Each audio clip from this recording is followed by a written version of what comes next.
हरे Krishna friends, आपका जीवन मंगलमय हो। आज आप श्रवण करेंगे फाल्गुन मास का महत्व और पौराणिक कथा। फाल्गुन मास का महत्व क्या है? फाल्गुन के महीने में किसका पूजन किया जाता है? फाल्गुन मास में कौन कौन से त्योहार पड़ते हैं? इस बार फाल्गुन माह का महीना 25 फरवरी 2024 से प्रारंभ हो गया है। धार्मिक शास्त्रों के अनुसार फाल्गुन मास का बहुत महत्व कहा जाता है। इस महीने में कई धार्मिक व्रत और त्योहार पड़ते हैं। यहाँ आपके लिए खास तौर पर प्रस्तुत है फाल्गुन माह का महत्व और कथा के बारे में। आइए जानते हैं फाल्गुन महीने का महत्व।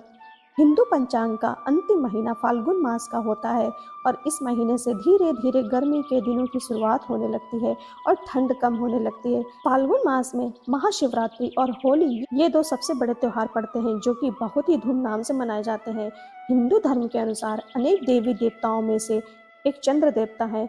चंद्र के देवता भगवान शिव है और शिव जी ने चंद्रमा को अपने सिर पर धारण कर रखा है। अतः पुराणों की माने तो फाल्गुन मास चंद्रदेव की आराधना करने के लिए सबसे उपयुक्त मास होता है, क्योंकि यह चंद्रमा का जन्म माह माना जाता है।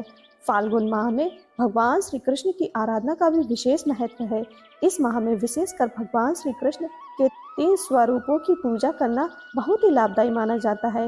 इसमें श्री कृष्ण के बाल रूप स्वरूप, युवा रूप के कृष्ण और गुरु कृष्ण की पूजा की जाती है।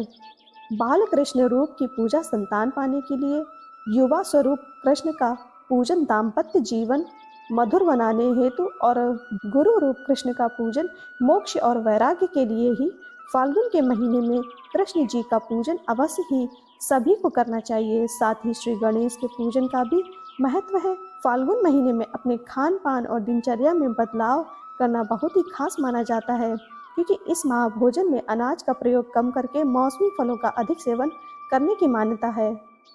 फाल्गुन मास की कथा के अनुसार सतयुग की बात है। उस समय एक बड़ा ही धर्मात्मा राजा राज्य करता था। उसके राज्य में एक ब्राह्मण था। उसका नाम था विष्णु शर्मा। विष्णु शर्मा के 7 पुत्र थे और वे सातों अलग अलग रहते थे। जब विष्णु शर्मा का वृद्धावस्था का समय आया तो उसने सब बहुओं से कहा, तुम सब गणेश का व्रत करो। स्वयं विष्णु शर्मा भी इस व्रत को किया करता था। अब बूढ़ा हो जाने पर वो इस दायित्व को अपनी बहुओं को सौंपना चाहता था। जब उसने बहुओं से इस व्रत के लिए कहा तो बहुओं ने नाक सिकोड़ते हुए उसकी आज्ञा न मानकर उसका अपमान कर दिया। अंत में छोटी बहू ने अपने ससुर की बात मान ली। भगवान गणेश उसकी सभी मनोकामनाएं पूर्ण करते हैं। हरे कृष्ण।